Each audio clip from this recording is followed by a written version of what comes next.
panjang sekara joela kandu indak ba etika indak takui berdosa sedeknya satria daro karuik indak lamudon dak nang tuo lah jadi trendsetter nampaknya alias bahaso gaul kini bilu dak mau upek-upek indak keren guys antah dari siap pulo tu ajaran rapon modiko tak jadi dek pengaruh HP ke HP panjang seliko jadinya bahaso keren nyola kane psikologis tu utak tulah mulai rada-rada lah memandang kato HP pado kato orang-orang tua tali mulai tak pindah mandanga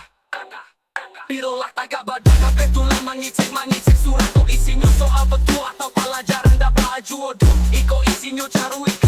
kok kakawan kok buat konten tinggi pulau tunan menonton cuma aja tetap siap tu caruik lo lihat kau main game asik mangicek surang asik galak-galak surang siap tu caruik lo lihat jo siya sabananyo mangicek oyo oi pia jo hantu beko caruik lo lihat hey sansai bana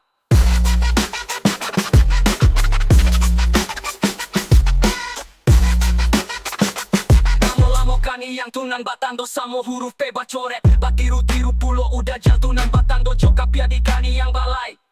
Dunia lah wale, dunia lah tua kiamai lah dake Na eufrat pulah kasurui abis Joka carui wa isi hidui ko Oi kurang banyak tua mudo saratonan ketek Babaliak lah kito ka asa banyo Sumbayang jan tinggal Iman dijago jata pangaruh Jo kontenan menyaksikan budaya kito yo kito Budaya kito lah dari singano memang lah babeda surang conan lain Jagolah elo-elo sabab beko pasti ada pertanggung jawabannya etika dan sikap pun harus dijago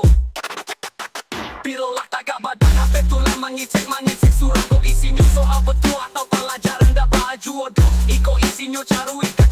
kok kakawan kok buat konten tinggi pulau tunan menonton cuma aja tetap siap tu caruik lo lihat kok main game asik mangicek surang asik galak-galak surang siap tu caruik lo lihat kok jampang mau ikmalang kaki bondak mungkin isi caruik nang kabar bawo istilah jonan elok-elok pergi dan nabi dan kita sayang ala sudah pulau maagian terbaik untuk kita memang dah ada manusia konan samparano tapi setidaknya yo barek colak kanan dari padonan tidak ada wako selalu bairi yang jo agama bakato-kato saja leh dilarang mako tu bacaru indah masuk kategori indah sesuai sama adai jo syarat pulau tadi banggakan dicarita apa tadi jadikan brand dulu iko adolah ekspresi nan tabu kini jadi ekspresi di dunia maya biar dapat cuan wajah lama itu namanya melanggar etika wajah baru itu adalah bentuk kebebasan bahkan dianggap hiburan nyato memang benturan generasi zaman now kensa isok pacik sopan santun yang kini lenggah sangai cari ko adalah bahasa jujur nan bisa ditertawakan